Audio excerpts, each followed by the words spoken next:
कहानी का नाम है खरगोश और बंदर। किसी गांव में किसान रहता था। उसके पास बहुत सारे भैंसा थी।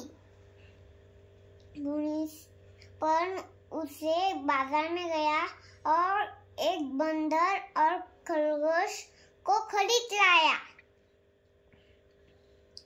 पण उसे सोचा की आपण खरगोश सोबत आणि बंदर सोबत खेळलं तर म्हणून त्याच्या शेतामध्ये छोटे छोटे आता गड्डे केले आणि एका गड्ड्यामध्ये एक गाजर ठेवला आणि मातीनं झाकलेला। आणि सगळं काम झाल्यावर त्या बंदरला आणि त्या सस्याला सांगितलं की मी जे एका गड्ड्यामध्ये गाजर लपवलं ते तुम्ही शोधून काढा। आणि सगळं बोलणं झाल्यावर ते गेला। ते ससा आणि बंदर शेतात गेले। त्या किशनच्या शेतात आणि ते गाजर शोधू लागले।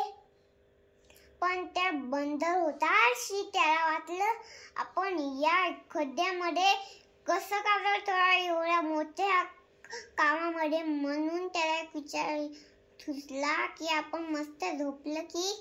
म्हणून ते मस्त एका शेतामध्ये झोपून गेला। पण त्या सस्यानं खूप प्रयत्न केले, खूप गड्ड्यामध्ये गाजर ठेवला तरी त्याला एका गड्ड्यामध्ये एक गाजर भेटला नाही। आणि मग त्याच गड्ड्यावर ते बंदर झोपलेला होता।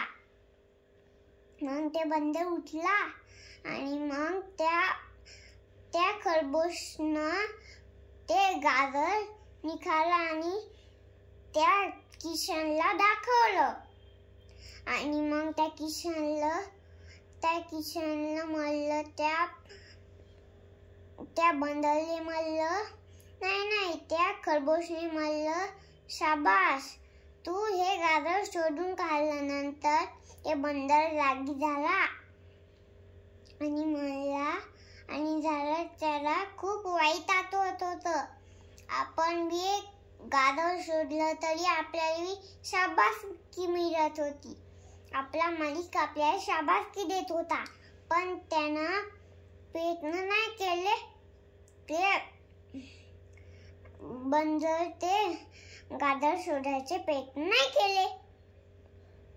म्हणून आपल्याला काय शिकायला भेटलं की आपण कोणत्याही माणसासारखं हार मागायला